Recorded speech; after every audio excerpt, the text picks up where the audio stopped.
A paz do Senhor para a igreja. Amém. Glórias a Deus. Eu exalto o nome do Senhor por essa oportunidade. Quero ler uma palavra. Livro de Atos dos Apóstolos, capítulo 16. Atos, capítulo 16. Enquanto vocês estão aí procurando Atos 16, eu quero agradecer ao nosso pastor presidente, pastor Disseu, agradecer também a nossa pastora, a pastora Michele, e agradecendo a nossa liderança, eu estendo meus agradecimentos à Secretaria de Missões, Semadar, na pessoa do evangelista Lúcio. Deus continue abençoando. Muito obrigado. Atos 16, versículo de número 5. Atos 16, versículo de número 5. Amém? Assim diz a palavra do Senhor. De sorte que as igrejas eram confirmadas na fé e cada dia cresciam em número. E passando pela Frígia e pela província da Galácia, foram impedidos pelo Espírito Santo de anunciar a palavra na Ásia. E quando chegaram a Mísia, intentavam ir para a Bitínia, mas o Espírito de Jesus não lhe permitiu. E tendo passado por Mísia, desceram a Troade, e Paulo teve de noite uma visão que lhe apresentava um varão da Macedônia e lhe rogava dizendo: passa a Macedônia e ajuda-nos. Vocês podem ler essa parte desse pedido desse varão da Macedônia? 1, 2, 3. Passa. Mais uma vez, por favor. Passa a Macedônia e ajuda-nos. E logo depois desta visão, procuramos partir para a Macedônia, concluindo que o Senhor nos chamava para lhes anunciarmos o Evangelho. Muito obrigado, pode sentar.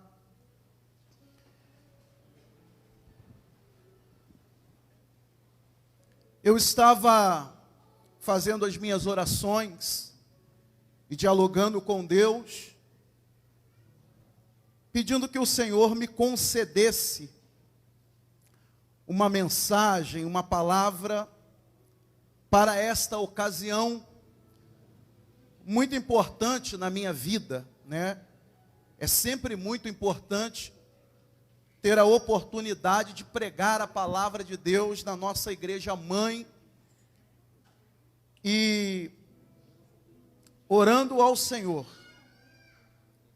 eu ouvi nitidamente essa chamativa, esse pedido de socorro desse varão da Macedônia que dizia: passa a Macedônia e ajuda-nos.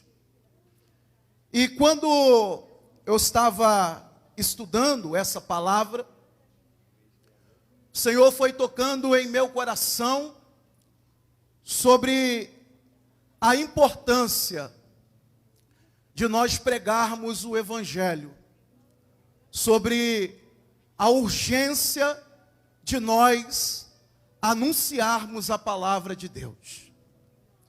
Pois bem, o registro bíblico que nós lemos nessa noite vai revelar a segunda viagem missionária de Paulo.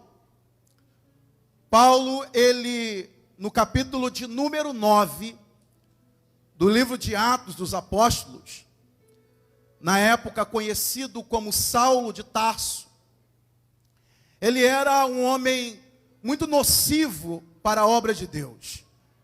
Um homem que perseguia a obra do Senhor, colocava os homens de Deus presos, e alguns ele consentia que fossem mortos.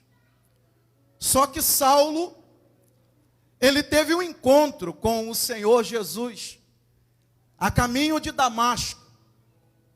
E é impossível a pessoa se encontrar com o Senhor Jesus e não ter uma mudança.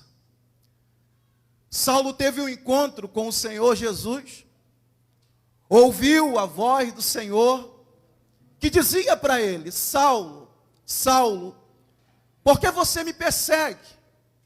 E ele perguntou assim: Senhor, quem és tu? E ele disse, o Senhor Jesus disse: eu sou Jesus, a quem você persegue, e dura coisa para ti é recalcitrar contra os aguilhões. Saulo, ele tem esse encontro, e a palavra do Senhor vai nos dizer que de perseguidor ele passa a ser perseguido. Ele viveu uma boa parte da sua vida perseguindo a obra de Deus.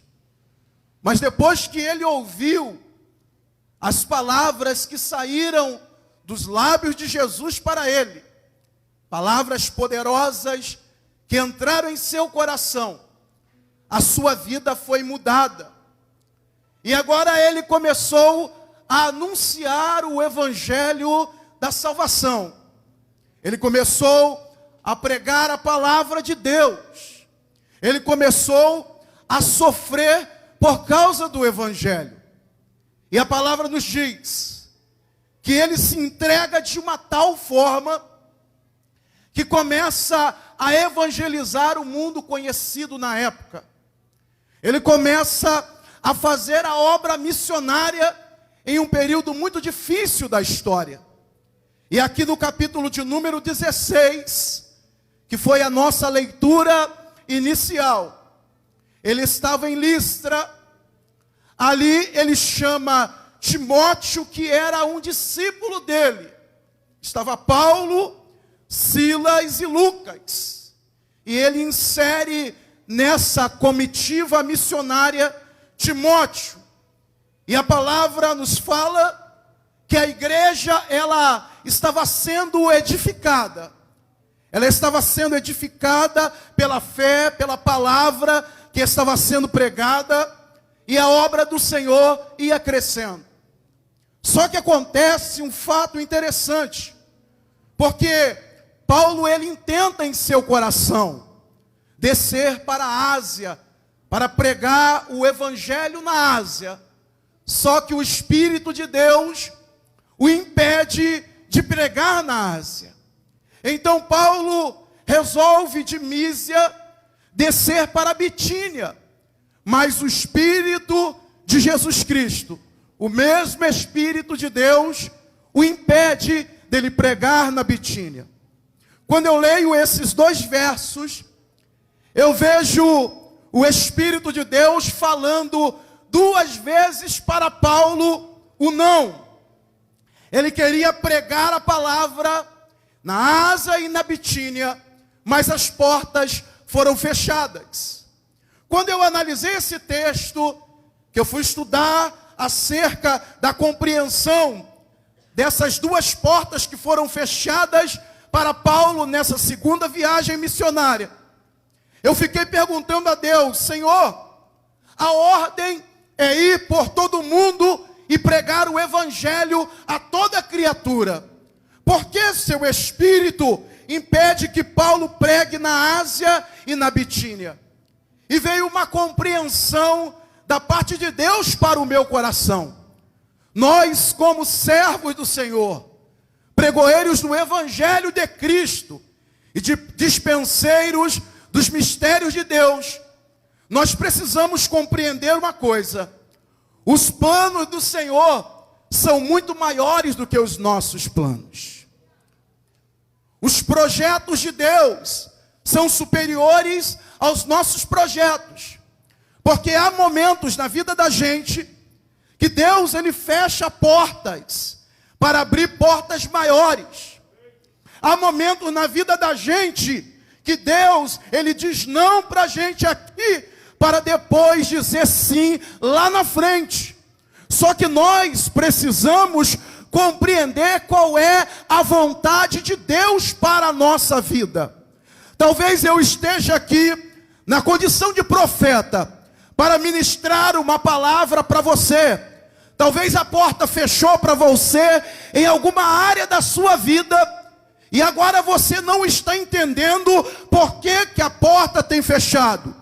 Você tem um desejo maior de fazer a obra de Deus, mas a hora não chega, o tempo não chega, a porta não se abre. Eu tenho uma notícia do céu para dar para você nessa noite. Se a porta está fechada nesse momento para você, Deus tem porta maior para abrir para você nessa terra, aonde você vai ser muito mais útil, e a obra será, aleluia, muito grande através da sua vida. Porque Deus diz 2 não, evangelista Lúcio. E aí quando a gente entra na cabeça de Paulo, porque ele ouve o não, e a intenção do seu coração era pregar o evangelho. Eu fico pensando a cabeça desse homem, né? Até a visão chegar, ele deve ter pensado várias coisas. Só que quando a gente lê a Bíblia, no livro do profeta Isaías, capítulo de número 55, a gente vai ver no versículo de número 9, porque o Senhor diz assim, através do profeta Isaías: porque os meus pensamentos não são os vossos pensamentos, e nem os meus caminhos são os vossos caminhos. Ou seja, os planos de Deus estão acima dos nossos planos. Os caminhos do Senhor estão acima dos nossos caminhos. Deus sabe o que é melhor para cada um de nós, porque os pensamentos do Senhor são superiores. Você que ama fazer a obra de Deus, você que ama pregar a palavra, você que ama resgatar almas que estão perdidas, fique debaixo do propósito do Senhor, que Deus vai te usar de uma forma muito especial. Porque assim como os céus estão acima da terra, assim estão os caminhos do Senhor acima do nosso caminho, e assim estão os pensamentos de Deus acima do nosso pensamento. A porta se fechou para a Ásia, a porta se fechou para a Bitínia, mas tinha uma porta muito maior para a Europa, tinha uma porta muito maior para a Macedônia. Veja bem, essa é uma mensagem profética para esse culto. Entenda que Deus, Ele é o Senhor, e nós somos servos. Ele é o nosso Pai, e nós somos filhos. Ele é o Criador, e nós somos criaturas. Ele é a fonte da vida eterna, e nós estamos sujeitos a essa fonte, a esse Deus. A porta se fechou. Só que o texto vai falar, o texto vai revelar, o texto vai dizer que de noite Paulo, ele teve uma visão. Ele teve uma visão. Ele viu um homem da Macedônia que dizia: passa a Macedônia e ajuda-nos. Veja bem, ele teve uma visão, pastor José Aldir. Quando eu estava pensando sobre visão, nessa visão de Paulo, a gente vai perceber que a Bíblia é um livro de visões. Os patriarcas tiveram visões de Deus. Os profetas tiveram visões de Deus. Os apóstolos tiveram visões de Deus. A Bíblia tem um livro que é um livro de visões, o livro do profeta Zacarias. Então o Senhor nosso Pai, Ele nos proporciona visões do coração dEle para o nosso coração. Nós precisamos, como filhos de Deus, como noiva do Cordeiro de Deus, nós precisamos andar e olhar para essa vida com a lente divina. Porque Paulo de noite teve uma visão. E perceba bem, e eu creio que isso é uma confirmação para a igreja. Perceba bem que Paulo, tendo essa visão, ele atende logo a visão.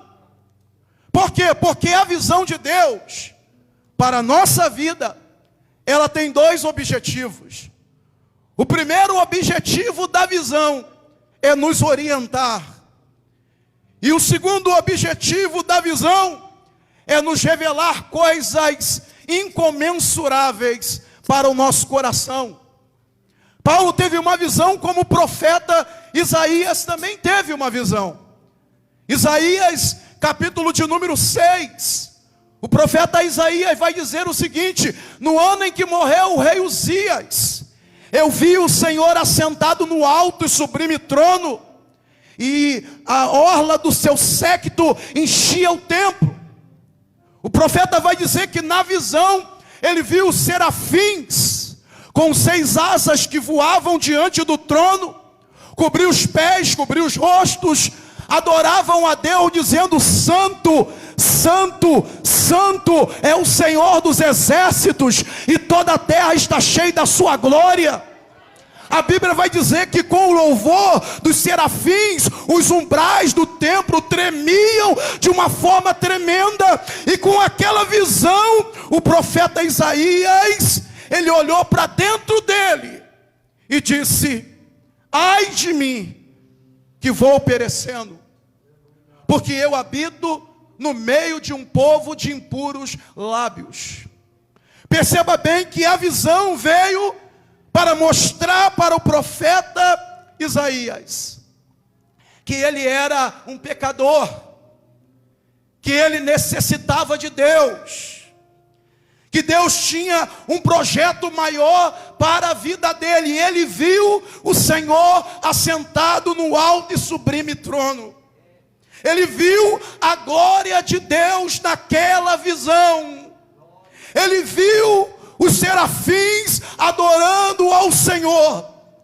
A minha oração nessa noite é para que Deus abra a nossa visão, para que nós possamos enxergar coisas sobrenaturais de Deus, aleluia, coisas grandes e poderosas da parte do Senhor. Ele viu o Senhor assentado num alto e sublime trono. E deixa eu falar uma coisa: havia uma tristeza na terra de Judá com a morte de Uzias. E a visão veio para Isaías para dizer: Isaías, Deus falando, eu estou assentado no trono, no controle de todas as coisas. A visão veio para Isaías para dizer: Isaías, até esse momento você está apontando o dedo para os outros. Ai das cidades, ai dos pecadores. Agora você apontou o dedo para você e disse: ai de mim, que vou perecendo. Porque quando os nossos olhos são abertos, além de enxergarmos o sobrenatural, a gente começa a enxergar a nossa situação perante a Deus. Perante ao Senhor, a gente começa a enxergar que nós somos falhos, que nós erramos. Desculpe-me a minha sinceridade, mas todos que estão aqui são dependentes da graça de Deus.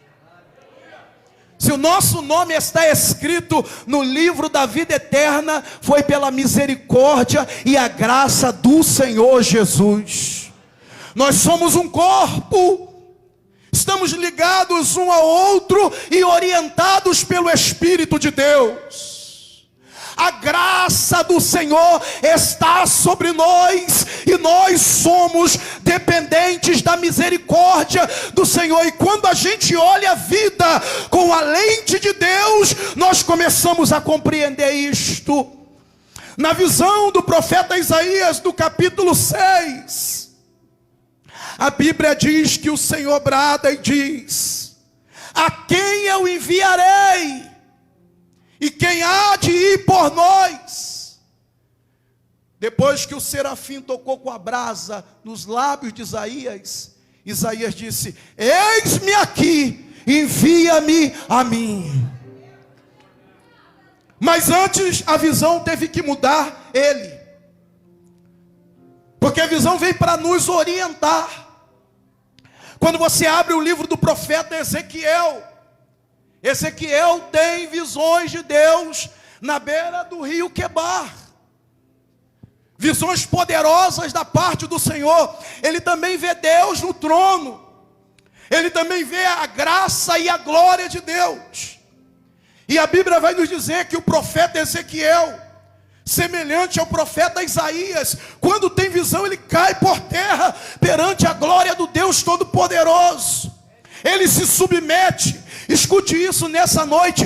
Deus vai abrir a sua visão para você se submeter à vontade dele para a sua vida, porque a vontade de Deus é boa, é perfeita e é agradável. Se submeta à vontade de Deus, aos planos e aos projetos do Senhor, porque Deus quer te abençoar, te honrar, te exaltar, te dar uma vida de sucesso e uma vida de vitórias. Aleluia! Deixa eu concluir, voltando para o texto que eu li no início. Paulo teve aquela visão: passa a Macedônia. A Macedônia simboliza os campos que já estão brancos para a colheita. A Macedônia simboliza esse mundo que está perdido, sem direção. Quantas pessoas que estão sem direção, perdidos nesse mundo? Quantas pessoas que, semelhante a essa visão de Paulo, estão gritando por socorro? Quantas? Eu saí de um culto aqui da igreja numa terça-feira, vim com as crianças e com Lília, e estava indo para casa. Eu vi uma jovem, bem jovem, talvez com a idade de ser minha filha, ali trabalhando esses movimentos que vocês sabem. Ela estava com um radinho, e eu parei o carro ali em meio àquela situação. O Espírito Santo me tocou, pastor Eliel Brandão, para fazer aquilo. E eu fiz aquilo, falei: Lília, vem comigo. As crianças vieram, e ela falando no radinho ali, aquelas coisas todas, aqueles códigos. E eu disse: eu estou aqui porque eu preciso falar algo que Jesus mandou eu te falar.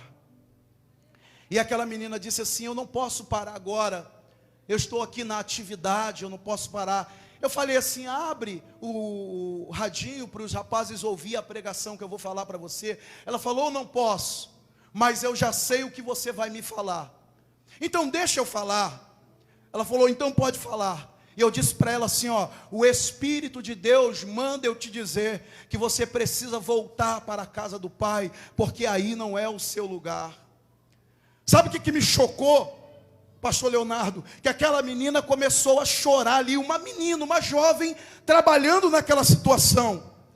E eu não olhei para aquela situação, pela graça de Deus, eu olhei para dentro daquela alma gritando por socorro. Ela disse: eu estou aqui não porque quero, eu estou aqui porque eu tenho dívidas e preciso pagar. Se eu não pagar, eu vou morrer. E eu falei: então deixa eu orar por você pelo menos. Ela pode orar por mim. Mas eu olhando aquela situação que eu vivi há poucos dias, eu percebo o grito que esse homem fez, pedindo a Paulo e a comitiva missionária para passar a Macedônia e ajudá-los. Eu percebo que existe milhares de vidas gritando por socorro nessa terra. E quem vai atender essas vidas? Somos nós, é você, sou eu. Deus nos deu o seu Espírito Santo. Deus nos deu a sua poderosa palavra. Deus nos deu coragem, ousadia, unção, graça para anunciar o evangelho da salvação. Se você tiver a oportunidade de falar, não se cale, diga a palavra de Deus, porque existe multidões de vida pedindo ajuda nessa noite. Mas não só lá fora, mas no nosso meio também. A palavra do Senhor, ela vai dizer que aquele homem pediu ajuda. E ajuda no plural, você pode ver, ajuda no plural. Eu estava lendo um monte de coisa para poder compreender isso. E eu li uma frase fenomenal acerca disso. E a frase diz o seguinte: que nessa visão de Paulo ouviu o grito de socorro do povo da Europa. Não essa que a gente conhece hoje. E lendo ali, ele disse que graças a Paulo ter essa visão e ter atendido essa visão, o evangelho chegou nas Américas, na América do Norte, na Central e na do Sul. Então a gente entende como é importante estarmos sensíveis àquilo que Deus nos mostra. Nós não podemos ser como o sumo sacerdote Eli, que perdeu a visão, caiu da cadeira, morreu com o pescoço quebrado, porque perdeu a visão.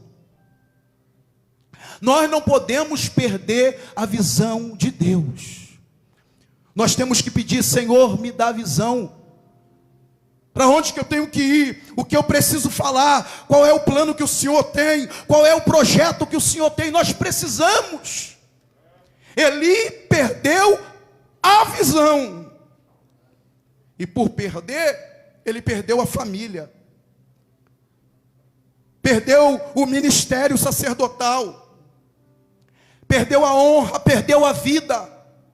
Paulo nessa visão, eu acho interessante que Paulo recebendo essa visão, ele atende logo a visão, ele vai, ele entendeu que era para pregar o evangelho e ele vai. Pega o navio, vai para Samotrácia, desce para Filipos e chega em Filipos. Ele atende, ele obedece aquilo. Perceba bem, o tema desse culto é sobre a dracma perdida. Quando a mulher de Lucas 15, da parábola, ela perde a dracma, sabe por que ela vai resgatar aquela dracma? Porque ela amava aquilo ali. Porque você só vai resgatar alguém se de fato você tem amor no coração. Eu glorifico a Deus, porque alguém com amor no coração, quando eu estava perdido, pregou o evangelho para mim. Talvez você também seja grato quando você estava perdido, alguém foi e pregou o evangelho para você. Porque ela foi resgatar porque tinha amor no coração. E ela usa 3 critérios. Ela acende o candeeiro, ela acende a luz da casa para encontrar a dracma que havia se perdido. Veja bem, eu vou mostrar para vocês uma coisa. Quando ela acende a luz, Jesus está falando sobre a palavra de Deus. Não tem como resgatar uma vida das garras do diabo. Não tem como ver uma vida transformada e liberta se não for pelo poder da palavra do Senhor. Salmo 119, versículo 105. Lâmpada para os meus pés é a tua palavra e luz para os meus caminhos. Ei, anuncie a palavra de Deus. Ela acende a luz, a palavra. E eu gosto de falar da palavra, porque a palavra que liberta, a palavra que cura, a palavra que transforma, a palavra que corrige, é a palavra é luz. A palavra quer resgatar, usa a palavra. Quer ganhar almas, use a palavra. Quer vidas transformadas, usa a palavra. Quer vidas curadas, usa a palavra de Deus. A Bíblia fala que ela pega uma vassoura e começa a varrer a casa. Isso fala de trabalho. Trabalho, se não trabalhar, não dá. E ela busca com diligência. Terceiro critério, com aplicação, com dedicação, com empenho. Deixa eu dizer uma coisa aqui: ganhar uma alma para Cristo é difícil, tem que ter muito trabalho, muita palavra. Mas lançar uma alma no mundo é muito fácil. Você sabia? Resgatar é difícil, mas perder é muito fácil. Por isso que nós temos que tomar cuidado. E eu vou repetir o que o evangelista Lúcio já falou aqui nessa noite. Me agrada muito, muito. O meu coração fica muito feliz quando uma alma aceita Jesus aqui na igreja e o pastor presidente fala: olha, a gente tem que fazer festa. E é verdade mesmo, quando uma vida é resgatada, tem que haver festa dentro da igreja. Se porventura o Espírito de Deus tocar no coração de alguém nessa noite, e alguém vier aqui perante a esse altar, a gente tem que fazer festa, fazer barulho, celebrar, glorificar ao nome do Senhor, porque isso é importante. Paulo chega em Filipos, e eu estou concluindo agora. Quando ele chega lá, ele não vai para uma sinagoga na Macedônia, porque não tinha sinagoga em Filipos. Para haver uma sinagoga tinha que ter mais de 10 homens judeus, e em Filipos não tinha 10 homens judeus. Então ele não vai para uma sinagoga, ele vai pregar na beira do rio. Em Tessalônica ele vai para a sinagoga. Na Antioquia ele prega na sinagoga, mas em Filipos ele prega na beira de um rio. Que coisa interessante, a porta se abriu para ele, abriu uma grande porta, e acredito que Paulo ali pregando com Silas, com Lucas, com Timóteo, ele dizia: esse Deus que eu sirvo é tremendo, porque ele abriu uma porta muito grande para mim. Ele começa a anunciar a palavra de Deus para as irmãs, para as mulheres que estavam ali. E uma mulher por nome Lídia, uma mulher rica, uma mulher que era uma empresária, se converte.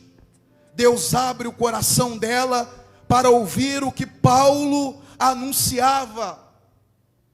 Eu orei bastante para que o Senhor abrisse nesse culto o coração de vidas que precisam.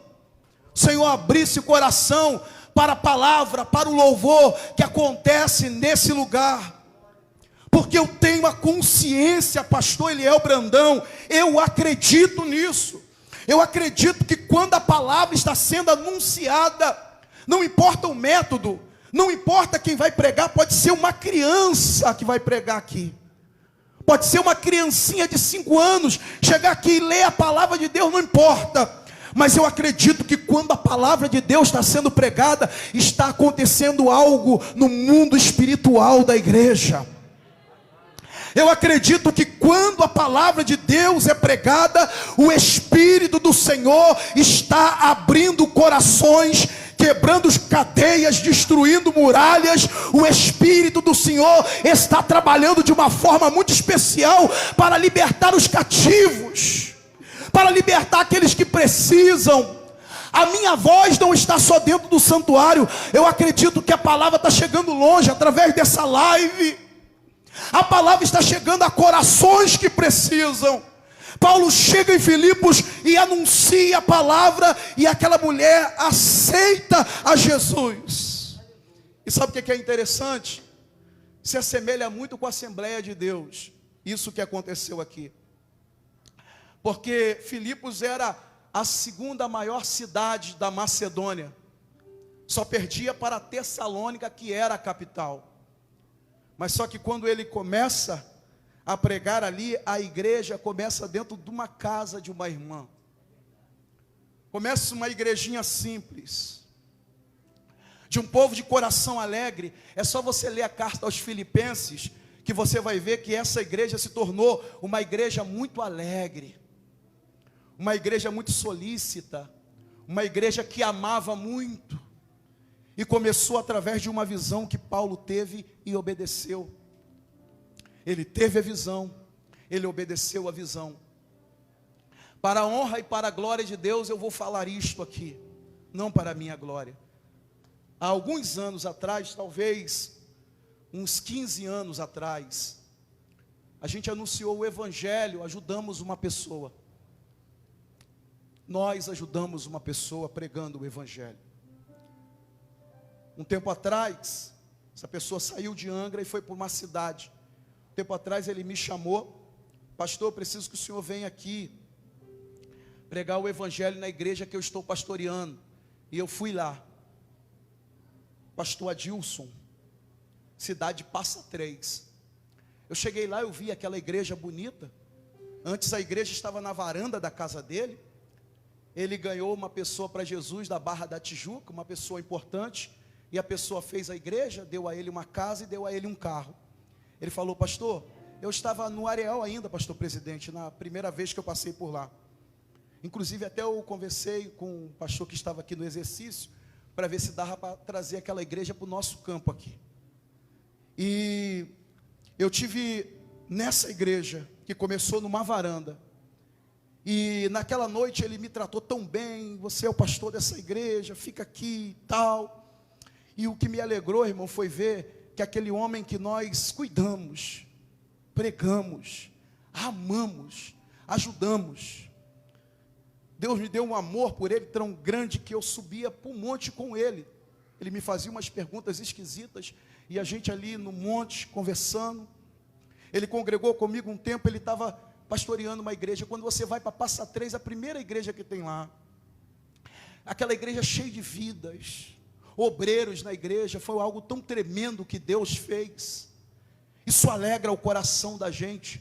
Eu não sei você, mas o meu coração se alegra muito quando eu vejo alguém que Deus nos ajuda a ganhar para Jesus crescer, prosperar, vencer, crescer espiritualmente. Isso é possível, é possível. Obedeça a visão que Deus está te dando.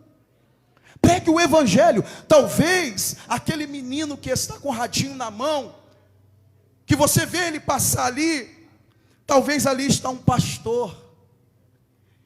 É só você falar, é só você anunciar a palavra, dizer o evangelho. É só você ter amor no teu coração e atender ao pedido de ajuda, porque tem muita gente nessa cidade, em Angra dos Reis, pedindo ajuda. E eu glorifico a Deus, porque a igreja está anunciando o evangelho. A gente precisa falar um pouco mais, mas nós estamos falando a palavra do Senhor nosso Deus, e precisamos continuar anunciando a palavra do Senhor. A Bíblia fala que Deus, ele vai, através de Paulo e Silas, liberta uma menina que estava endemoniada, e na prisão, isso eu vou falar olhando para ali, para a câmera lá, porque Deus tocou no meu coração. Paulo e Silas presos, cantavam, oravam, houve um terremoto, e aquele carcereiro, ele quis se matar. Por que Deus tocou no meu coração para falar isso? Ei, você não precisa se desesperar a ponto de querer tirar a sua vida. Você não precisa ficar depressivo. Você não precisa querer se suicidar. Creia no Senhor Jesus, e será salvo tu e toda a tua casa. Foi a pregação de Paulo: creia no Senhor Jesus. Por que a gente tem que crer em Jesus? Porque foi Jesus que derramou o sangue por nós. Por que nós temos que crer no Senhor Jesus? Porque foi Ele que morreu e ao terceiro dia ressuscitou. Ele escreveu o nosso nome no livro da vida eterna. Creia no Senhor Jesus e será salvo tu e toda a tua casa. Mas tem que crer. E eu concluo. Falei 10 vezes isso, né? Porque meu coração está alegre, pastor, me desculpe. Alegria, né? É gostoso falar a palavra do Senhor. É muito bom, é bom falar a palavra de Deus, irmão. Glórias a Deus. Deixa eu falar uma coisa. Se há alguém aqui entre nós, vocês podem louvar a Deus com um hino enquanto eu faço esse apelo, por favor? Se há alguém entre nós aqui que quer voltar para os caminhos do Senhor Jesus, quer aceitar a Jesus como Salvador, Deus deu a ordem: passa a Macedônia e ajuda-nos. Essa palavra é uma palavra de ajuda, apesar de ser um culto de consciência missionária. Eu faço esse apelo. Tem alguém entre nós que quer voltar para os caminhos de Jesus, ou aceitar a Jesus Cristo como Salvador? Estou aqui na tua casa, preciso. Se tiver alguém entre nós, vem aqui na frente. Tem um rapaz ali, está sendo ajudado ali. Aplauda ao Senhor Jesus, glorifique a Deus. Lanço agora, eu sei que vamos fazer festa. Se tiver mais alguém entre nós que queira voltar para Jesus, ou aceitar a Jesus como Salvador, mas tentou aceitar. Se Deus abriu o teu coração, vem aqui na frente, levante a sua mão para Ele, aceite a Jesus como seu Salvador, creia no Senhor Jesus.